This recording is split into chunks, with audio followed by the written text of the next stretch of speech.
Hi hello నమస్తే welcome back to my channel Chaitrika creations. Today recipe వచ్చేసి cauliflower and beans పిక్కలు curry అండి.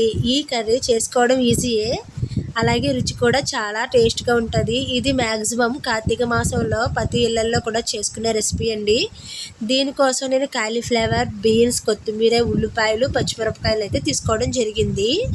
ముందుగా కాలీఫ్లవర్ తీసుకుని చిన్న చిన్న పీసెస్ కింద కట్ చేసుకోవాలి.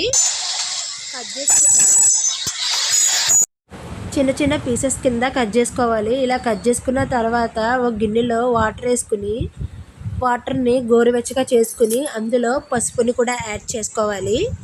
ఇలా యాడ్ చేసుకున్న వాటర్ వేడిగా ఉన్నప్పుడు ఈ కాలీఫ్లవర్ ముక్కల్ని అందులో వేయాలి. ఏమైనా చిన్న చిన్న పురుగులు లాంటివి ఏమైనా ఉంటే ఈ హీట్కి పైకి తేలుతాయి. ఆ తర్వాత వీటన్నిటిని వడపోసుకుని ముక్కల్ని ఒక ప్లేట్లో పక్కన పెట్టుకోవాలండి.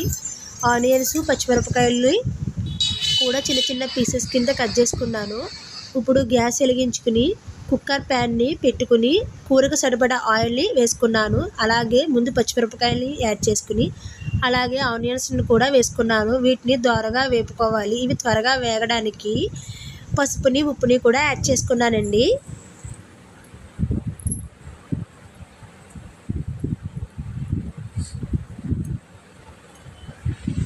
ఈ పసుపు, ఉప్పు వేసుకోవడం వల్ల ఆనియన్స్ త్వరగా వేగుతాయి. ఇలా వేగిన తర్వాత వీటిలో ఇప్పుడు బీన్స్ని యాడ్ చేసుకుంటున్నాను. వీటిని 2 టైమ్స్ వాష్ చేసుకుని వేసుకున్నానండి బీన్స్ని.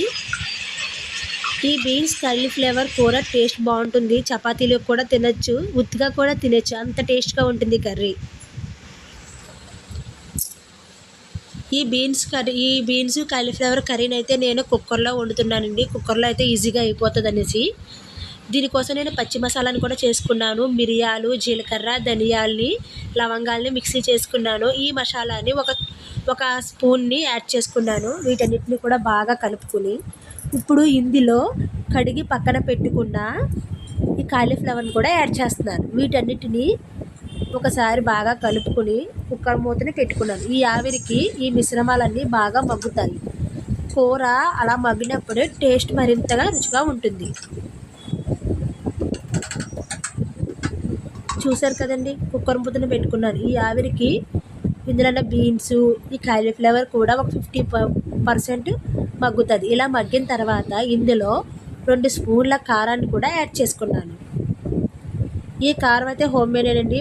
మేమే ఇంట్లో ఈ కారాన్ని ఆడించుకుంటాము.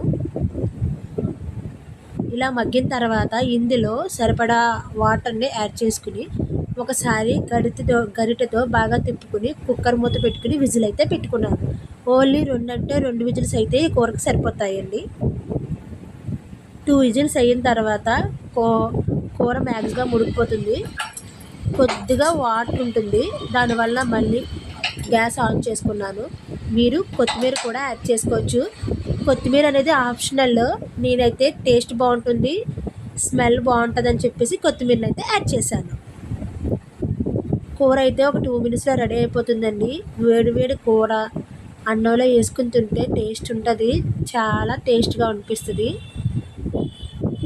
చూసారు కదా, కూర కాలీఫ్లవర్ పిక్కలు కూడా బాగా ఉడికిపోయాయి. కూర అయితే అయిపోయిందండి మ్యాక్సిమము. ఈ కాలీఫ్లవర్ పిక్కల కూర ఎవరికి ఇష్టం చెప్పండి? ఇష్టం లేని వాళ్ళు అంటూ ఎవ్వరూ ఉండరు. మీకు కనుక ఈ వీడియో కనుక నచ్చితే కనుక లైక్ చేయండి, షేర్ చేయండి, కామెంట్ చేయడం మాత్రం మర్చిపోకండి guys. Thank you so much.